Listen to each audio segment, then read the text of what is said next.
Dalam kehidupan kita, kita seringkali memiliki keinginan untuk mengejar apa yang paling berharga. Namun, ada saat-saat ketika aspirasi ini meredup sejenak. Tetapi, ketika kita melihat seseorang diberkati melalui kehidupan yang dipersembahkan untuk nilai tertinggi, kita terinspirasi untuk kembali mewujudkan keinginan itu dalam tindakan. Dalam 2 Samuel 6, Daud sangat ingin membawa tabut perjanjian Tuhan ke Yerusalem.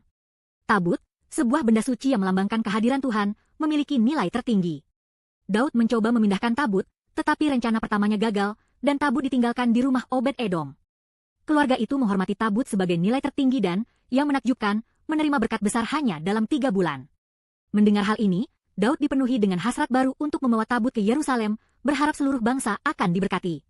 Kali ini, ia mempersiapkan segalanya dengan cermat sesuai dengan firman Tuhan. Ketika tabut akhirnya tiba di Yerusalem, Daud begitu gembira hingga ia menari di hadapan Tuhan. Melupakan martabatnya sebagai raja, bahkan tidak menyadari pakaiannya yang tergelincir, ia memuji Tuhan dengan sepenuh hati.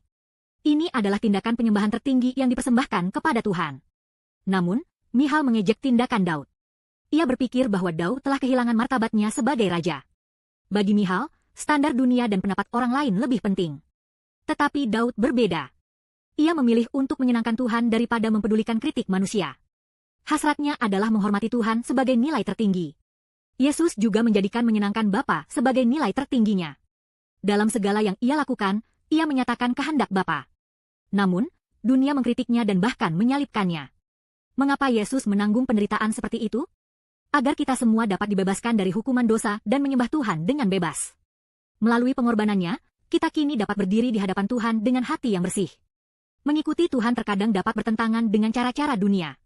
Ketika kita menjadikan penyembahan kepada Tuhan sebagai nilai tertinggi kita, beberapa orang mungkin menganggap kita aneh atau mengejek kita.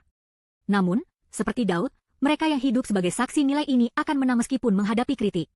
Menyembah Tuhan mungkin memerlukan pengorbanan, tetapi Tuhan berkenan pada hati yang menghormatinya di atas segalanya. Daud menjadi raja yang besar karena hidupnya ditandai dengan penyembahan yang menyenangkan Tuhan. Hari ini, kita harus bertanya pada diri sendiri, apakah saya memiliki keberanian untuk tampak bodoh demi kemuliaan Tuhan? Apakah saya mencari persetujuan manusia? Atau apakah saya menghargai persetujuan Tuhan di atas segalanya? Jika kita menjadikan penyembahan kepada Tuhan dalam Kristus sebagai nilai tertinggi kita, Tuhan akan mengakui kita. Ketika kita menempatkan nilai ini di pusat kehidupan kita, Tuhan akan mencurahkan berkat yang luar biasa dan membentangkan kehidupan yang indah di hadapan kita.